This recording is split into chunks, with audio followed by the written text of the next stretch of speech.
கண்ணியத்திற்குரிய பெரியோர்களே, அருமை சோதரர்களே, எல்லாம் வல்ல அல்லாஹினுடைய நல்லடியார்களே, புனிதம் நிறைந்த ரமதான் மாதத்தினுடைய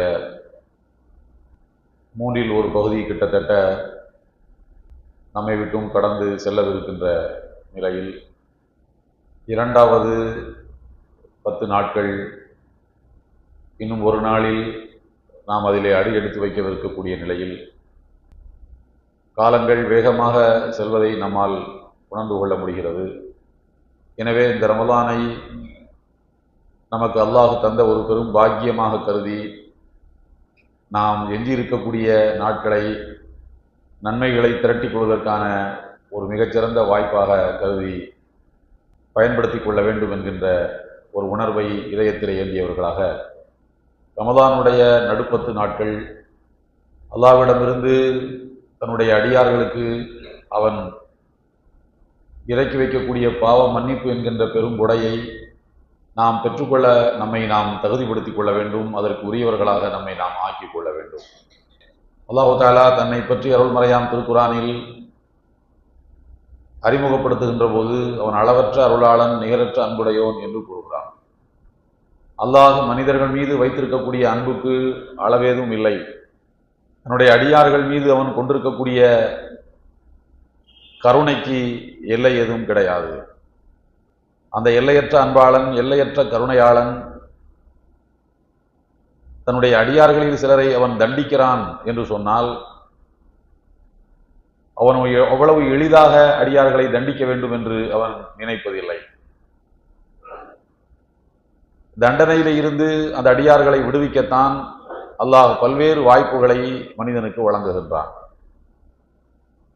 ஆனால் மனிதனோ அந்த வாய்ப்புகள் எதையும் பயன்படுத்திக் கொள்ளாமல் இறைவன் எங்கோ இருக்கிறான், அவன் எங்கே நம்ம பார்க்கிறான் என்கிற ஆழ்மன உணர்வு இருந்த போதிலும் கூட அவன் நம்மை எங்கே பார்க்க போகிறான் என்கின்ற ஒரு எண்ணம் இதயத்திலே எழுவதை போன்ற ஒரு நிலையில் பாவங்களில் மனிதன் ஈடுபட்டு விடுகின்றான். அரபிலே ஒரு பழமொழி சொல்வார்கள், பாவங்கள் செய்கின்ற போது மனிதன் நினைப்பானாம் இறைவன் எங்கேயே இருக்கிறான் என்று. மன்னிப்பு கேட்கின்ற போது மனிதன் நினைப்பானாம் இறைவன் எனக்கு பக்கத்திலே தான் இருக்கிறான், இந்த மன்னிப்பை கேட்டுக் கொண்டிருக்கிறான் என்று. ஆனால் பாவங்கள் செய்கின்ற போது இறைவன் பக்கத்திலே இருக்கின்றான் என்றும், மன்னிப்பு கேட்கின்ற போது அவன் தொலைவிலே இருக்கின்றான், நம்முடைய மன்னிப்பை எப்படியாவது அவனுக்கு தெரிவித்து விட வேண்டும் என்கின்ற உணர்வோடும் தான் ஒரு மனிதனுடைய எண்ணங்கள் அமையப்பெற வேண்டும் என்பது நமக்கு அறிஞர் பெருமக்கள் காட்டி தருகின்ற வழியாக இருக்கிறது. பேரறிஞர் இப்னுல் கைம் ரஹ்மத்துல்லாஹி அவர்கள் லா இலாஹ இல்லல்லாஹ் என்கின்ற கலிமாவுக்கு ஒரு அருமையான விளக்கத்தை தருகின்றார்கள். ஒவ்வொரு அறிஞர் பெருமக்கள் ஒவ்வொருவரும் லா இலாஹ இல்லல்லாஹ் என்கிற அந்த கலிமாவுக்கு தருகின்ற விளக்கங்கள் உண்மையிலேயே மிகவும் மெச்சத்தக்கவை, நம்முடைய வாழ்க்கைக்கு வழிகாட்டக்கூடியவை. பேரறிஞர் இப்னுல் கைம் ரஹ்மத்துல்லாஹி அவர்கள் சொல்கிறார்கள், பாவிகளை பொறுத்த அளவில் ஒரு மனிதன் பாவம் செய்கின்ற போது லா இலாஹா அல்லாஹுவே இல்லை என்று நினைத்துக் கொண்டு, நம்மை யார் கேட்கப் போகிறார்கள் என்று நினைத்துக் கொண்டு மனிதன் பாவங்களிலே ஈடுபடுகின்றான். மன்னிப்பு கேட்கின்ற போது இல்லல்லாஹ், அல்லாஹுவை தவிர வேறு வழியே இல்லை எனக்கு, என் பாவங்களை மன்னிக்க, என்னை நரகத்திலே இருந்து விடுவிக்க, நான் செய்யக்கூடிய நற்செயல்களுக்கான கூலியை தர அல்லாஹுவை தவிர வேறு வாய்ப்பே இல்லை, வேறு வழியே இல்லை, வேறு அடைக்கலமே இல்லை என்று நினைக்கின்றான். எனவே லா இலாஹ இல்லல்லாஹ் என்கிற அந்த கலிமா ஒரு மூமினுடைய இருவேறுபட்ட நிலைகளின் மன உணர்வைத்தான் பிரதிபலிக்கிறது என்று அறிஞர் இப்னுல் கைம் ரஹ்மத்துல்லாஹி அவர்கள் சொல்லி காட்டுவார்கள். ஒரு அடியான் பாவம் செய்கின்ற போது காட்டு வழியே சென்று கொண்டிருக்கக்கூடிய ஒரு மனிதன் வழி தப்பி போய்விட்டால் எப்படி அவனுடைய உறவினர்களும் அல்லது அவனுடைய தந்தை அல்லது அவனுடைய தாய், அவனுடைய பெற்றோர் இவர்கள் எல்லாம் உதவி செய்ய இயலாத நிலையில் இருக்கின்ற போது வருத்தப்படுவார்கள், இப்படி வழிதவறி போகிறானே, யார் இவனை காப்பாற்றுவது என்று வருத்தப்படுவார்களோ அதுபோல இறைவன் வருத்தப்படுகின்றான். பாவ மன்னிப்பு கேட்கின்ற போது தவறி போன பிள்ளை தன்னுடைய தாயை நோக்கி வந்தால் அந்த தாய் அல்லது அந்த தந்தை எவ்வளவு மகிழ்ச்சி அடைவார்களோ அதைவிட கோடி மடங்கு மகிழ்ச்சியை அல்லாஹ் ரப்புல் ஆலமீன் ஒரு அடியான் பாவ மன்னிப்பு கேட்கின்ற போது அல்லாஹ் மகிழ்ச்சி அடைகிறான் என்பது நபிகள் நாயகம் ஸல்லல்லாஹு அலைஹி வஸல்லம் அவர்கள் சொல்லக்கூடிய ஹதீஸ்களினுடைய கருத்தாக இருக்கின்றது. அருள்மறையாம் திருக்குர்ஆனுடைய வசனங்கள் பாவ மன்னிப்பு தேடுதலை பற்றி திருக்குர்ஆனுடைய வசனங்கள் என்னவெல்லாம் சொல்கின்றன என்று நாம் பார்த்தால், நமக்கு நம்முடைய வாழ்க்கைக்கு தேவையான அடிப்படை தேவைகள் அனைத்தையும் அல்லாஹ்விடம் நாம் பெற்றுக்கொள்வதற்கு இஸ்திக்ஃபார் என்கிற பாவ மன்னிப்பு ஒரு பெரிய துணை கருவியாக இருக்கின்றது. எந்த கோரிக்கையையும் அல்லாஹ்விடத்திலே நாம் முன்வைப்பதற்கு முன்னால், யா அல்லாஹ் என்னுடைய பாவங்களை நீ மன்னித்துக்கொள் என்று அல்லாஹ்விடத்திலே சரணாகதி அடைந்து என் பாவங்களை மன்னிப்பவன் உன்னை தவிர யாரும் இல்லை என்கின்ற அந்த சரணாகதி அடைகிற உணர்வோடு பாவங்களுக்கு மன்னிப்பு தேடிவிட்டுத்தான் நம்முடைய கோரிக்கைகளை வைக்க வேண்டும் என்பது ஹதீதுகளில் நாம் காணுகின்ற வழிகாட்டுதலாக இருக்கின்றது. ஏனென்றால் ஒரு அடியான் பாவச் சுமைகளை சுமந்து கொண்டே அல்லாஹ்விடத்திலே போய் அவன் கையேந்தி கேட்கின்ற உரிமைகளை அவன் இழக்கின்றான். பாவங்களை தலைமேல் தூக்கி வைத்துக் கொண்டு நான் உனக்கு இப்படித்தான் மாறு செய்வேன், எனக்கு நீ தர வேண்டியதை தர வேண்டும் என்று அல்லாஹ்விடத்தில் கேட்பதை போன்ற ஒரு தோற்றம் உருவாகிறது. பாவ மன்னிப்பு கேட்காமல் அல்லாஹ்விடத்தில் கேட்கும் போது, நீ செய்யக்கூடாது என்று சொன்னவற்றையெல்லாம் நான் செய்வேன், நீ செய்ய வேண்டும் என்று சொன்ன எதையும் நான் செய்ய மாட்டேன், என்னுடைய தலைக்கு மேல் நான் பாவ மூட்டைகளை சுமந்து கொண்டுதான் இருப்பேன், ஆனால் நீ எனக்கு இதை கொடு அதை கொடு என்று ஒரு அடியான் கேட்டால் அதை எப்படி ரப்புல் ஆலமீன் அல்லாஹ் ஏற்றுக்கொள்வான்? சராசரி அறிவே ஒத்துக்கொள்ளாது. எனவே அல்லாஹ்விடத்திலே நாம் துஆ செய்து நம்முடைய கோரிக்கைகளை பெற்றுக்கொள்வதற்கு முன்னால் முதலாவது நாம் செய்ய வேண்டியது பாவ மன்னிப்பு தேடுவதுதான். அந்த பாவ மன்னிப்பை தேடிவிட்டு அதன் பிறகு எனக்கு இதை கொடு என்று அல்லாஹ்விடத்தில் கேட்கும் போது அல்லாஹு தஆலா அடியானுடைய பாவங்களை மன்னித்து அவனை சுத்தமானவனாக ஆக்கி பிறகு அவனுடைய கோரிக்கைகளை அல்லாஹ் நிறைவேற்றி கொடுக்கிறான். இது வாழ்வினுடைய மிக ஒரு யதார்த்தமான ஒரு விஷயம். இது நபிகள் நாயகம் ஸல்லல்லாஹு அலைஹி வஸல்லம் அவர்கள் கூறுகின்றார்கள், நானே ரசூலுல்லாஹ்வே நானே ஒரு நாள் ஒன்றுக்கு 100 முறை அல்லாஹ்விடத்தில் பாவ மன்னிப்பு தேடுகிறேன் என்று சொன்னார். இன்னில் அஸ்தக்ஃபிருல்லாஹ ஃபீ குல்லி யௌமின் மியத்த மர்ரா, நான் 100 தடவை ஒரு நாள் ஒன்றுக்கு அஸ்தக்ஃபிருல்லாஹ் கூறுகிறேன் என்று சொன்னார். நபிகள் நாயகம் ஸல்லல்லாஹு அலைஹி வஸல்லம் அவர்கள் அஸ்தக்ஃபிருல்லாஹ் கூற வேண்டும் என்பதற்கான தேவை என்ன இருக்கிறது? தேவை என்ன இருக்கிறது? அவர்கள் 100% அல்லாஹ்வினுடைய வழிகாட்டுதலை நேரடியாக அல்லாஹ்விடமிருந்து பெற்று செயல்படக்கூடியவர்கள். அல்லாஹ்வோடு அவர்களுக்கு வஹி என்கிற ஒரு ஊடாடல், ஒரு தொடர்பு இருக்கிறது. இறைவனுடைய தூதராக நபிகள் நாயகம் ஸல்லல்லாஹு அலைஹி வஸல்லம் அவர்களுக்கு ஹஜ்ரத் ஜிப்ரீல் அலைஹிஸ்ஸலாம் அவர்கள் அவ்வப்போது வஹியை இறக்கிக் கொண்டே இருக்கின்றார்கள். இப்படி அல்லாஹ்வுடனான தொடர்பில் அவர்கள் இருக்கின்ற போது அவர்கள் பாவம் செய்வார்கள் என்று எப்படி ஒரு மனிதன் கற்பனை செய்ய முடியும்? ஆனாலும் நபிகள் நாயகம் ஸல்லல்லாஹு அலைஹி வஸல்லம் அவர்கள் நான் ஒரு நாள் ஒன்றுக்கு 100 முறை அல்லாஹ்விடத்தில் பாவ மன்னிப்பு தேடுகிறேன், அஸ்தக்ஃபிருல்லாஹ் கூறுகிறேன் என்று சொன்னார். அதனுடைய பொருள் என்ன என்றால், ஒரு மனிதன் என்பவன், ஒரு மூமின் என்பவன் குறைந்தபட்சம் ஒரு நாள் ஒன்றுக்கு 100 தடவை அஸ்தக்ஃபிருல்லாஹ் கூற வேண்டும் என்பதுதான். மனிதருள் புனிதர், அவர்களைப் போல் இன்னொரு மனிதர் உலகத்தில் இல்லை, இனிமேலும் பிறக்கப் போவதில்லை. அல்லாஹ்வுக்கு அடுத்தபடியாக மூமின்கள் தம்முடைய இதயத்திலே ஒரு உயர்ந்த இடத்தை தர வேண்டும் என்று கட்டளையிடப்பட்டிருப்பது நபிகள் நாயகம் ஸல்லல்லாஹு அலைஹி வஸல்லம் அவர்களுக்கு தான். அவர்கள் 100 முறை அஸ்தக்ஃபிருல்லாஹ் கூறுகிறேன் நான் என்று சொல்கிறார்கள் என்றால், நீங்கள் எல்லாம் குறைந்தபட்சம் 100 முறையாவது ஒரு நாள் ஒன்றுக்கு அஸ்தக்ஃபிருல்லாஹ் கூற வேண்டும் என்பதுதான் அதனுடைய வழிகாட்டுதலாக இருக்கின்றது. ரமலான் மாதத்தில் அதற்கான சிறப்பான வாய்ப்புகள் நமக்கு கிடைக்கின்றன. குறிப்பாக நடுவில் அமைந்திருக்கக்கூடிய இந்த 10 நாட்கள் அல்லாஹ் தஆலா அருள்மறையாம் திருக்குர்ஆனில் சஹர் வேளையை பற்றி சொல்கிறான். சஹர் வேளை, தஹஜ்ஜுடைய வேளை, சஹர் வேளை. அந்த சஹர் வேளையில் ஒரு அடியான் செய்யக்கூடிய அமல்களில் எல்லாம் மிக உன்னதமான அமல் எதுவென்ற கேள்விக்கு திருக்குர்ஆனுடைய விரிவுரையாளர்கள் கூறுகின்றார்கள். அல்லாஹ் கூறுகிறான், வல் முஸ்தக்ஃபிரீன பில் அஸ்ஹார். நல்லடியார்களின் பண்புகளை அல்லாஹ் சொல்லும் போது அவர்கள் சஹர் வேளைகளில் பாவ மன்னிப்பு தேடக்கூடியவர்களாக இருப்பார்கள் என்று அல்லாஹ் கூறுகின்றார். எனவே சஹர் வேளையில் ஒரு அடியான் உச்சரிக்கின்ற வார்த்தைகள் எல்லாம் மிக உன்னதமான வார்த்தை அஸ்தக்ஃபிருல்லாஹ் என்பதுதான். குறைந்தபட்சம் சஹர்ல எந்திரித்தால் குறைந்தபட்சம் ஒரு தடவையாவது ஒரு மனிதன் அஸ்தக்ஃபிருல்லாஹ் என்று கூற வேண்டும். ஆக குறைஞ்சது ஒரு தடவையாவது அஸ்தக்ஃபிருல்லாஹ் என்று கூற வேண்டும். அப்படி கூறவில்லை என்றால் சஹர் நேரத்தினுடைய பரக்கத்தை அந்த அடியான் இழக்கின்றான். ரமலான் அல்லாத மற்ற நாட்களில் நமக்கு அந்த வாய்ப்பு அறவே கிடைப்பதில்லை. இன்னும் சொல்ல போனால் இன்னும் கொஞ்சம் நுட்பமாக அந்த வசனத்துக்குரிய விளக்கத்தை நாம் பார்த்தோம் என்று சொன்னால், சஹர் வேளையில் என்று அல்லாஹ் சொல்கின்றான், தஹஜ்ஜுத் வேளையில் என்று அல்லாஹ் சொல்லவில்லை. சஹர் என்பதே எதற்காக? நோன்பில் இழக்கூடிய அந்த தூக்கத்திலிருந்து எழுகின்ற அந்த எழும்புதலுக்கு பெயர் தான் சஹர் என்று பெயர். அந்த உணவு சாப்பிடுகிற அந்த வேளைக்குத்தான் சஹர் என்று பெயர். எனவே நோன்பு வைக்கக்கூடிய நீயத்தோடு அந்த இரவு நேரத்திலே உறங்கி விழிக்கின்ற ஒரு அடியான் குறைந்தபட்சம் அஸ்தக்ஃபிருல்லாஹ் என்று ஒரு தடவையாவது சொல்வது அந்த அருள்மறையாம் திருக்குர்ஆனுடைய வசனத்தை அவன் செயல்படுத்தி விட்டான் என்பதற்கான சான்றாக அமையப்பட்டிருக்கிறது. எனவே அதிகமாக பாவ மன்னிப்பு தேடுவதற்கு இந்த ரமலான் மாதத்தினுடைய நடுவில் அமைகின்ற இந்த 10 நாட்களை பயன்படுத்திக் கொள்ள வேண்டும். எல்லாம் வல்ல அல்லாஹ் அருள்மறையாம் திருக்குர்ஆனில் கூறுகின்றான், உங்களுடைய வாழ்க்கைக்கான தேவைகள் என்று இவைகளெல்லாம் மனிதன் கற்பனை செய்து வைத்திருப்பானோ.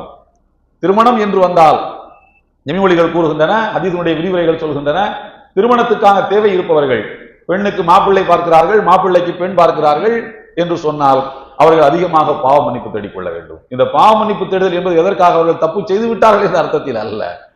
தப்பு செய்தால்தான் பாவ மன்னிப்பு தேட வேண்டும் என்பதல்ல.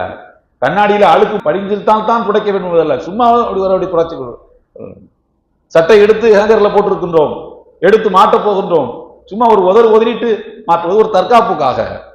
இதை போல பாவ மன்னிப்பு தேடுதல் என்பது பாவம் நான் செய்யவில்லையே, நான் எதுக்கு பாவ மன்னிப்பு தேட வேண்டும் என்று கேட்பதல்ல. பாவமே நான் செய்யவில்லை என்று நினைப்பதும் ஒரு பாவம் என்று அறிஞர் பெருமக்கள் நமக்கு விளக்கம் அளிப்பார்கள். ஏனென்றால் மனிதன் என்றால் அவன் பாவ கடலிலே தான் இருக்கின்றான். எந்த அளவுக்கு அந்த நீர் உடலிலே ஒட்டுகிறது என்பதை பொறுத்துத்தான். இரையச்சத்தை எண்ணெய் போல் மேனியிலே தேய்த்துக் கொள்வான் என்றால் பாவங்கள் ஒட்டுவதில்லை. ஆனாலும் ஒரு சொட்டாவது ஆங்காங்கே சில துளிகள் இருக்கத்தான் செய்யும் அனுபவத்தில் நாம் பார்க்கின்ற போது. எனவே திருமணத்துக்கான தேவை இருக்கக்கூடியவர்கள் பாவ மன்னிப்புகளை தேடிக்கொள்ளுங்கள். அல்லாஹ் தகுந்த ஜோடிகளை உங்களுக்கு தருவான். திருமணமான பிறகும் நீங்கள் பாவ மன்னிப்புகளை தேடிக்கொள்ளுங்கள். வைந்திருக்கும் அம்பாலிம பனீன், அல்லாஹ் உங்களுக்கு குழந்தைகளை தருவான். அல்லாஹ் உங்களுக்கு குழந்தைகளை தர வேண்டும், சாலிகான பிள்ளைகளை தர வேண்டும் என்று விரும்பினால் நீங்கள் அஸ்தக்ஃபிருல்லாஹ் என்கிற பாவ மன்னிப்பை அதிகமாக தேடிக்கொள்ளுங்கள்.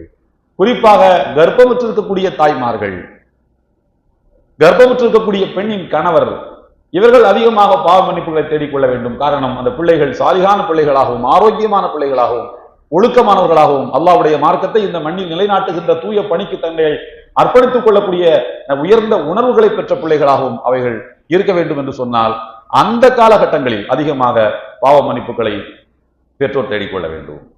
மேலும் செல்வங்கள் உங்களுக்கு தாமதமாகி கொண்டே போகிறதா, ஒருவன் கடன் வாங்கியிருக்கிறான், ஏமாத்திக்கிட்டே இருக்கிறான், நாளைக்கு என்கிறான், நாளை மறுநாள் என்கிறான், அடுத்த மாசம்ங்கிறான், 12ஆம் தேதிங்கிறான், 20ஆம் தேதிங்கிறான், பிப்ரவரி 31ங்கிறான், ஏமாற்றுவதற்கு அளவே இல்லாமல் போய்விட்டது. இப்படி வார்த்தை ஜாலங்களில் மனிதன் தப்பித்துக் கொண்டே போகிறான் என்றால் நீங்கள் பாவ மன்னிப்பு தேடுங்கள், நீங்கள் இஸ்திக்பார் செய்யுங்கள். இதன் மூலமாக அல்லாஹ் அவனுடைய உள்ளத்தில் மனமாற்றத்தை ஏற்படுத்துவான். ஒரு மனுஷனை போட்டு என்ன வாழடா நீ படுத்துவ, அவனை கொடுக்க மாட்டியா என்கிற அந்த உணர்வை அல்லாஹ் அவனுக்கு ஏற்படுத்துவான். இங்கே செய்கின்ற இஸ்திக்பார் எங்கேயாவது நமக்காக வேலை செய்து கொண்டே இருக்கும். அம்பால், அல்லாஹ் உங்களுக்கு செல்வங்களை தருவான். தேங்கி இருக்கக்கூடிய செல்வங்களை, அந்த தடைகளை உடைத்து அந்த செல்வங்கள் உங்களை நோக்கி வருவதற்கான வழிகளை எல்லாம் வல்ல இறைவன் ஏற்படுத்துவான். வியாபாரங்களிலே அபிவிருத்தி வேண்டும், பரக்கத்து வேண்டும், அல்லது வியாபாரம் நடக்குது, லாபம் குறைவாக இருக்கிறது, இப்படியாக உங்களுக்கு உலகியல் தேவைகள் இருக்குமானால் அந்த உலகியல் தேவைகள் நிறைவேறுவதற்கு நம்முடைய கண்களுக்கு புலப்படாத தடைகள் அவற்றை அடைத்துக் கொண்டு இருக்குமானால் நீங்கள் அதிகமாக பாவ மன்னிப்பு தேடுங்கள். இதை அல்லாஹ் யாருக்கு கூறுகிறான் என்று சொன்னால் இறைத்தூதர் நூஹ் அலைஹிஸ்ஸலாம் அவர்களுக்கு அல்லாஹ் எடுத்துரைக்கின்றான். அல்லாஹ் உங்களுக்கு தோட்டம் துறவுகளிலே செழிப்பை ஏற்படுத்துவான். உங்களுடைய நதிகளை இறைவன் ஓடச் செய்வான். நதிகள் வறண்டு போனால், ஆறுகள் வறண்டு போனால், நீர்நிலைகள் வற்றி போனால் எவ்வளவு பெரிய ஒரு பஞ்சம் சமுதாயத்தை ஆட்டி படைக்கும் என்பது நமக்கு பெரிய சென்னை வாசிகளுக்கு அதிலே பெரிய அனுபவங்கள் இருக்கக்கூடும். எனவே நம்மை சுற்றிலும் வளங்கள் நிறைந்து காணப்படுவதற்கு, நமக்கு கிடைக்க வேண்டிய செல்வம் கிடைப்பதற்கு, நீண்ட நாள் தடைபட்டு போயிருக்கக்கூடிய ஒரு பரக்கத் அந்த அடைப்பை உடைத்துக் கொண்டு வெள்ளம் என பாய்ந்து வருவதற்குரிய ஒரு பெரிய கருவியாக அல்லாஹ் அருள்மறையாம் திருக்குர்ஆனில் இஸ்திக்ஃபார் என்கிற பாவ மன்னிப்பை தான் சொல்லுகின்றான். சூரா பனி இஸ்ராயில், சூரா அல் இஸ்ரா என்கிற 17வது சூரா, அதிலே பெற்றோருக்கு செய்ய வேண்டிய கடமைகளை அல்லாஹ் சொல்லுகின்றான். அப்படி சொல்லிக் கொண்டு வருகின்ற போது அந்த வசனத்தை எப்படி நிறைவு செய்கிறான் என்றால், ரப்புக்கும் அஅலமு பிமா ஃபீ நுஃபூசிக்கும், உங்கள் உள்ளங்களிலே என்ன இருக்கிறது என்பதை அல்லாஹ் மிக நன்கறிந்தவனாக இருக்கிறார். பெற்றோருக்கு நீங்கள் வேண்டா வெறுப்பாக உபகாரங்களை செய்கிறீர்களா அல்லது பாசத்தோடு செய்கின்றீர்களா என்பதை எல்லாம் அறிந்தவனாக இருக்கின்றான். இன் தகூனு ஸாலிஹீன், நீங்கள் நல்லவர்களாக இருப்பீர்களானால் பிழைத்துக் கொண்டீர்கள். நீங்கள் உள தூய்மையோடு பெற்றோருக்கு செய்ய வேண்டிய கடமைகளை செய்வீர்களானால் பிழைத்துக் கொண்டீர்கள். இல்லை என்று சொன்னாலும் ஒன்றும் தப்பில்லை, உங்களுக்கு ஒரு வாய்ப்பு தருகிறேன். மனமுருகி மன்றாடக்கூடியவர்களுடைய பாவங்களை நான் மன்னிக்கக்கூடியவனாக இருக்கின்றேன். இன்னஹு கானலில் அவ்வாபீன், அவ்வாபீன் என்று சொன்னால் அரவணைப்புக்கு ஏங்குகின்ற ஒரு குழந்தை, கோழி குஞ்சு இருக்கிறது, பறவைகளின் குஞ்சுகள் இருக்கின்றன. அதை வல்லூர்கள் வேட்டையாடுவதற்கு வானத்திலே வட்டமிட்டுக் கொண்டிருக்கின்றன. அந்த வல்லூர்களில் இருந்து தன்னை காத்துக் கொள்ளாத பறவை குஞ்சுகள் எப்படி தாய் பறவையை நோக்கி ஓடோடி வருகின்றதோ அதற்கு பேர் தான் அவும். அப்படி ஓடோடி வருகின்றவர்களுக்கு பேர் தான் அவ்வாப். அப்படி யார் இறைவனுடைய அரவணைப்பை தேடி பரந்தோடி வருகின்றானோ காணலில், நீதான நேற்று என்னை முரண்பாடுகள் நடந்து கொண்டாய், நான் செய்யக்கூடாதுன்னு சொன்ன பாவத்தை செய்தாய் என்று அந்த நேரத்தில் இறைவன் குத்தி காட்ட மாட்டான். அப்படி ஒன்று அற்பத்தனமான எண்ணங்களில் இறைவன் இல்லை. அடியார்களை துன்புறுத்த கூடாது என்றுதான் அவன் நினைக்கின்றான். எனவேதான் எந்த நேரத்தில் உனக்கு நீ மனம் திருந்தி, எந்த நேரத்தில் என்னுடைய கருணை உனக்கு வேண்டும் என்று நீ கருதி என்னை நோக்கி வந்தாலும் நான் உன்னை அரவணைத்துக் கொள்ள தயாராக இருக்கிறேன். ஆனால் நீ சீக்கிரம் வந்துவிடு, சீக்கிரம் வந்துவிடு. ஏனென்றால் வானத்தில் வட்டமிட்டுக் கொண்டிருக்கக்கூடிய வல்லூர்கள் எப்படி அந்த பறவை குஞ்சுகளை எந்த நிமிடத்திலே கொத்தி செல்லும் என்று அந்த பறவை குஞ்சுகளுக்கு தெரியாது, அதே போல மரணம் உன்னை எப்போது தூக்கி கொண்டு போகும் என்று தெரியாது. அதற்கு முன்னால் தயவு செய்து நீ தௌபா செய்து விடு, இடத்திலே மன்றாடி விடு. நான் மரணத்தை உனக்கு மறைத்துத்தான் வைத்திருக்கின்றேன். இப்போதெல்லாம் மரணங்கள் எவ்வளவு எளிதாக நடந்து விடுகின்றன. எந்த வியாதியும் இல்லை. திடீரென்று காலையிலே எழுகின்றார், பிரஷ தூக்கிட்டு பல் தைக்கிறதுக்காக போகின்றார், சுமூக தொழுகைக்காக அப்படியே சுருண்டு விழுந்தாராம், உயிர் பிரிந்து. இளம் வயது மரணங்கள் எவ்வளவு எளிதாக நடந்து விடுகின்றன. காரணங்கள் எதுவாகவும் இருக்கட்டும், அந்த ஆராய்ச்சிகள் நமக்கு தேவையில்லை. ஆனால் இந்த மரணங்கள் இவைகளெல்லாம் யாருக்கு பாடம் என்றால், நாம் எல்லாம் நினைக்கின்றோம் இறந்து போனவருக்கு பாடம் என்று நினைக்கின்றோம். இல்லை இல்லை, உயிரோடு இருப்பவர்களுக்கு தான் அது பாடம். அவருக்கு என்ன, அல்லாஹ்வின் அரவணைப்புக்குள்ளே அவர் சென்று விட்டார். இரக்கமுள்ள கருணையுள்ள ரப்புல் ஆலமீனுடைய அந்த பேரண்டத்துக்குள்ளே அவர் சென்று விட்டார். அவருக்கு இனிமேல் எந்த கவலையும் இல்லை. வாழுகிற மனிதர்களுக்குத்தான் அதிலே பாடம் இருக்கின்றது. எனவே வாழுகின்ற நிமிடங்களில் அல்லாஹ்விடத்திலே அதிகமாக பாவ மன்னிப்புகளை தேடிக்கொள்வதன் மூலமாக இறைவனுடைய கருணையை நாம் பெற்றுக்கொள்வதற்கு நம்மை தயார்படுத்திக் கொள்ள வேண்டும். அதற்கு குறிப்பாக இந்த ரமதானுடைய நடுவில் அமையக்கூடிய 10 நாட்கள் நமக்கு ஒரு சிறப்பான வாய்ப்பை வழங்குகின்றன. நபிகள் நாயகம் ஸல்லல்லாஹு அலைஹி வஸல்லம் அவர்கள் ஒரு நாள் ஒன்றுக்கு 100 முறை அஸ்தக்ஃபிருல்லாஹ் கூறுகிறார்கள் என்றால் நம்முடைய தகுதிக்கு நாம் எத்தனை முறை கூற வேண்டும் என்று எண்ணி பாருங்கள். நம்முடைய பார்வைகள் கூட வீட்டை விட்டு வெளியிலே போனால் ஒரு ஆபாச காட்சி கண்ணில் படாமல் இல்லம் திரும்ப முடியாது. வீட்டை விட்டு வெளியிலே போனால் ஒரு இசை அல்லது ஒரு கெட்ட வார்த்தை அல்லது ஆபாச உணர்வுகளை தூண்டுகின்ற வார்த்தைகள் காதிலே விழாமல் நம்முடைய இல்லங்களுக்கு நாம் திரும்பி வர முடியாது. இப்படி ஒவ்வொரு உறுப்புகளையும் பாதுகாத்துக் கொள்ள வேண்டிய ஒரு ஆபத்தான காலகட்டங்களிலே வாழ்ந்து கொண்டிருக்கக்கூடிய நாம் எப்படி சொல்ல முடியும், நான் தப்பு செய்யல அதனால நான் எதுக்கு தௌபா செய்ய வேண்டும் என்று நான் எப்படி சொல்ல முடியும்? பாவம் செய்தால்தானே நான் தௌபா செய்ய வேண்டும் என்று நாம் எப்படி சொல்ல முடியும்? நம்முடைய மனம் அதை விரும்புகிறது, விரும்பவில்லை. ஆனால் இந்த ஆபாசத்துக்கு ஒரு ஈர்ப்பு இருக்கிறது, மதுவுக்கு எப்படி ஒரு ஈர்ப்பு இருக்கிறது அதே போல. ஏனென்றால் எல்லாம் வல்ல இறைவன் மனிதனுக்கு காம உணர்வுகளை அவன் வழங்கி இருக்கின்றான். அது மிகப்பெரிய பேரருள். மனிதன் அதை தவறாக பயன்படுத்துகிறான். காம உணர்வு என்பது இறைவன் மனிதனுக்கு தந்திருக்கக்கூடிய ஒரு பெரிய பாக்கியம். அதை முறைப்படி பயன்படுத்துகின்ற போது மனித சமுதாயம் பலகி பெருகுவதற்கு காரணமாகிறது. ஆற்றல் மிக்க மனிதர்கள் உலகத்திலே உருவாகுவதற்கு அந்த உணர்வுதான் மனிதனுக்கு துணை செய்கின்றது. ஆனால் மனிதன் அதை தவறாக பயன்படுத்துவதற்கான எல்லா ஏற்பாடுகளும் உலகத்திலே அவிழ்த்து விடப்பட்டிருக்கின்றன. கட்டவிழ்ந்த காளைகளைப் போல அவிழ்த்து விடப்பட்டிருக்கின்றன. அந்த உணர்வு மனிதனுக்கு தூண்டப்பட்டு விட்டால் மனிதன் மனிதனாக இருப்பதில்லை. எப்படி மது அருந்துகின்றவன் அருந்தியதற்கு பிறகு மனிதனாக இருப்பதில்லையோ அதே போல அந்த உணர்வுகளை எல்லாம் தூண்டக்கூடிய காட்சிகளும் தூண்டக்கூடிய பாடல் வரிகளும் நாம் விரும்பாவிட்டாலும் கூட நம் காதுகளுக்குள்ளும் நம் கண்களுக்குள்ளும் நுழைந்து விடுகின்ற ஒரு காலத்தில் நாம் எவ்வளவு கவனமாக இருக்க வேண்டிய கடமையை சுமந்திருக்கணும் என்று எண்ணிப்பார்கள். எனவே இந்த ரமலானுடைய நடு 10 நாட்கள் சாதாரணமானவை அல்ல. முதலாவது 10 நாட்கள் இன்னும் ஒரு நாள் மீதம் இருக்கின்றது, இன்னும் 1.5 நாள் மீதம் இருக்கின்றது. இதிலே அல்லாஹ்வுடைய ரஹ்மத் என்கின்ற கருணையை நாம் அதிகமாக பெற்றுக்கொள்ள வேண்டும். அல்லாஹ் யாருக்கு இரக்கம் காட்டுகிறானோ அவர்களைத்தான் மன்னிப்பான். யார் மீது கோபமாக இருக்கிறானோ அவர்களை இறைவன் மன்னிப்பதில்லை. நாமும் அப்படித்தான். நாம் கோபமாக இருந்தால் மன்னிப்பதாக சொல்லிக் கொள்வோமே தவிர மன்னிக்க மாட்டோம். யாரும் தவறாக எடுத்துக்கொள்ளக் கூடாது என்பதற்காக அதெல்லாம் மன்னித்து விட்டேன் என்று சொல்வோமே தவிர ஒரு மனிதன் மீது நமக்கு அன்பு இல்லை என்றால், கோபம் இருந்தால் அவனை மன்னிக்க மாட்டோம். அல்லாஹ் ரப்புல் ஆலமீன் அப்படித்தான். கோபம் இருந்தால் மன்னிக்க மாட்டான். எனவே அல்லாஹ்வுடைய கோபத்தை களைவதற்குரிய வாய்ப்பாக இந்த முதல் 10 நாட்களை நாம் பயன்படுத்திக் கொள்ள வேண்டும். கோபத்தை களைவதற்கான வழிகளில் மிகச்சிறந்த வழி எது என்று சொன்னால் தர்மம் தான். நபிகள் நாயகம் ஸல்லல்லாஹு அலைஹி வஸல்லம் அவர்கள் சொன்னார்கள், அஸ்ஸதகத்து துத்ஃபி கலபர் ரப். ஒரு மனிதன் கொடுக்கக்கூடிய தர்மம் இறைவனின் கோபத்தை தணிக்கிறது. துத்ஃபி என்று சொன்னால் அரபியிலே அந்த வார்த்தை எதற்காக தணிக்கும், சரியான தமிழ் சொல் அதற்கு தணிக்கும் என்பதுதான். தணிக்க நெருப்பு, எரிந்து கொண்டிருக்கக்கூடிய நெருப்பை அது தணிக்கும், அணைக்கும். இறைவனுடைய கோபம் என்பது நெருப்பை போல, அது பற்றி கொண்டால் பரவிவிடும். அந்த இறைவனுடைய கோபத்தை தணிக்கக்கூடிய பேராற்றல் தர்மத்துக்கு இருக்கிறது என்று சொன்னார்கள். நீங்கள் கொடுக்கக்கூடிய தர்மம் ஒரு மனிதனுடைய வாழ்வில் அவனுக்கு பயன்படுமானால், ஒரு ஏழையினுடைய முகத்திலே சிரிப்பை வரவழைக்குமானால், அவனுடைய தேவைகளை நிறைவேற்றி கொடுக்குமானால், ஒருவன் ஒரு ஹராமான வட்டியிலே விழாமல் அந்த மனிதனை தடுக்குமானால், ஒரு மனிதன் தன்னுடைய மனைவி பிள்ளைகளை சந்தோஷமாக வைத்துக் கொள்வதற்கு நீங்கள் கொடுக்கின்ற பணம் அவனுக்கு உதவுமானால், அவனுடைய இல்லற வாழ்வில் ஒரு நாள் வெளிச்சம் பெறுவதற்கு நீங்கள் தருகின்ற பணம் உதவுமானால், அது இறைவனின் கோபத்தையே தணிக்கிறது என்று சொல்கிற தத்துவம் எவ்வளவு உன்னதமான தத்துவம் என்று பாருங்கள். எனவே ரமலானுடைய முதல் 10 நாட்கள் இறைவனுடைய அன்பை நாம் பெற வேண்டிய நாட்கள். அன்பை பெறுவதற்கான அது இலகுவான வழி என்று நான் சொல்ல வேண்டும். குறுக்கு வழி என்று சொல்வது சரியான வார்த்தை அல்ல, இலகுவான வழி என்று வைத்துக் கொள்ளுங்கள். அது இலகுவான வழி. தர்மம் கொடுப்பதன் மூலமாக இறைவனுடைய அன்பை நாம் பெற்றுக்கொள்ள முடியும், அவனுடைய கோபத்தை நாம் தடிக்க முடியும். அதற்கடுத்தபடியாக நடுவில் அமையக்கூடிய 10 நாட்கள் பாவ மன்னிப்புக்குரிய நாட்கள். அந்த நாட்கள் நம்மை நெருங்கிக் கொண்டிருக்கின்றன. எனவே அதிகமாக நாம் நம்முடைய நாவுகளில் அஸ்தக்ஃபிருல்லாஹ் அஸ்தக்ஃபிருல்லாஹ் என்கிற இந்த வார்த்தையை அதிகமாக சொல்லிக்கொண்டே இருக்க வேண்டும். குறிப்பாக சஹர் நேரத்தில், வல் முஸ்தக்ஃபிரீன பில் அஸ்ஹார், நல்லடியார்கள் யார் என்றால் சஹர் நேரத்தில் அவர்கள் பாவ மன்னிப்பு தேடுவார்கள், இஸ்திக்ஃபார் செய்வார்கள் என்று அல்லாஹ் கூறுகிறான். எனவே சஹர்ல எழுந்தோம் என்று சொன்னால் குறைந்தபட்சம் திருக்குர்ஆனுடைய எல்லா விரிவுரைகளும், இதுல ஒரு விரிவுரையாளருக்கு கூட மாற்று கருத்து இல்லை, எல்லா விரிவுரையாளரும் சொல்வது சஹரிலே எழுந்திருத்தால் ஒரு மனிதன் ஒரு தடவையாவது அஸ்தக்ஃபிருல்லாஹ் சொல்ல வேண்டும். அப்போதுதான் அவர் நல்லடியான் என்பதற்கான ஒரு சிக்னல், அது ஒரு இண்டிகேஷன், அது இவர் ஒரு நல்ல மனுஷன் தான் என்பதற்கான வழி திருக்குர்ஆனில் அல்லாஹ் சொல்லியிருக்கான் அல்லவா. ஆகையினால எனவே இந்த நடுவில் அமையக்கூடிய 10 நாட்கள் அதிகமாக பாவ மன்னிப்பு தேடுவதன் மூலமாக நரகத்தினுடைய விடுதலையையும் இறைவனுடைய அன்பையும் நாம் பெறுவதற்கு நம்மை தயார்படுத்திக் கொள்ள வேண்டும். எல்லாம் வல்ல அல்லாஹ் தஆலா அதற்கான நல்வாய்ப்பை நம் அனைவருக்கும் வழங்கியருள் புரிவானாக.